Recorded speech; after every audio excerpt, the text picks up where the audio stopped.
Before ending his life, the man made himself a promise to save 7 lives. Not long ago, while driving, he glanced at his phone just for a second. A car came speeding toward him from the wrong lane. He swerved just in time to avoid a head-on crash, but still collided with another vehicle behind. In the aftermath, only Tom survived. The other 7 passengers, including his beloved wife, all lost their lives. Although the accident wasn't legally his fault, Tom blamed himself. He lived every day buried under the weight of guilt and regret. So before he ended it all, he was determined to redeem himself by saving 7 strangers. But not just anyone. Tom had to make sure they were good people, truly worth saving. First, he found a blind salesman named Ezra. He approached him with a harsh tone, hurling cruel insults over the phone, pushing him to the edge. Are you blind? Listen, I'm trying to help you, sir. You're trying to help me.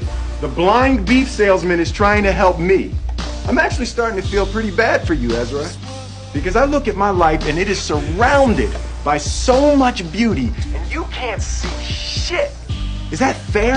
Does that seem fair to you, Ezra? Do you even know what color the ocean is? It's blue, sir. It's blue, sir. Say what you want to say. React. Say what you want to say to me. Thank you for calling Cheyenne Meats. That's not what you want to say, you coward. You coward.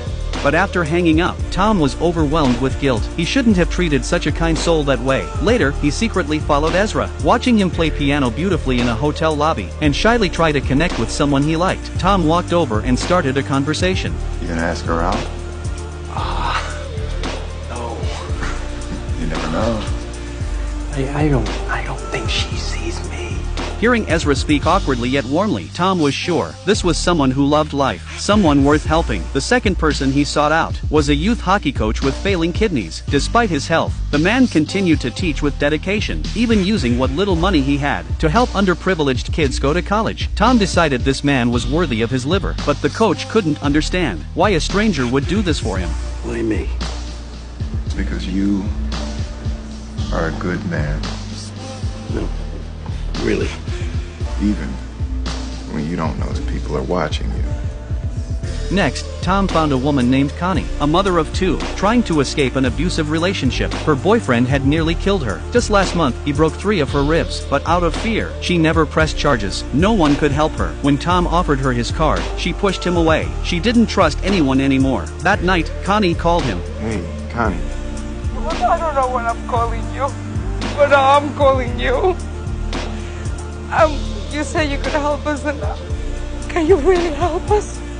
He met her again, handed her a letter and the keys to his car, telling her to start fresh, for herself and her children. The fourth person was a young black boy with leukemia. Tom was a perfect bone marrow match. He didn't say much, because he didn't want the boy to feel burdened. Even though the transplant required no anesthesia, which meant excruciating pain, Tom endured it all in silence. Every person he chose was kind, brave, and full of life. People in desperate need of help, but not everyone deserved saving. Next, Tom decided to test a nursing home director. He pretended to be from the IRS, confronting him about unpaid taxes. The director begged for more time, saying the facility needed funds to care for the elderly. Got your new Beamer out front? Tom wasn't convinced, so he spoke to one of the residents, an old woman who barely ate. With gentle persistence, he got her to write down what was wrong. She told him the medicine made her dizzy. Tom promised to get her better treatment. Her lips trembled, as if no one had shown her kindness in a long time. When he asked more, she kept writing. Tom's face turned grave. Punishing you? How is he punishing you?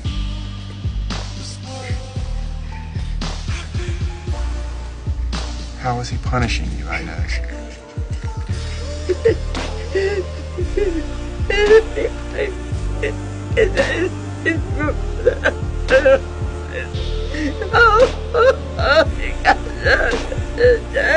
He picked her up in his arms, told the nurses to give her a proper bath, and warned the director, "I'll be checking in, not for answers, but to see whether you treat these people with dignity." I almost believed you, son of a bitch.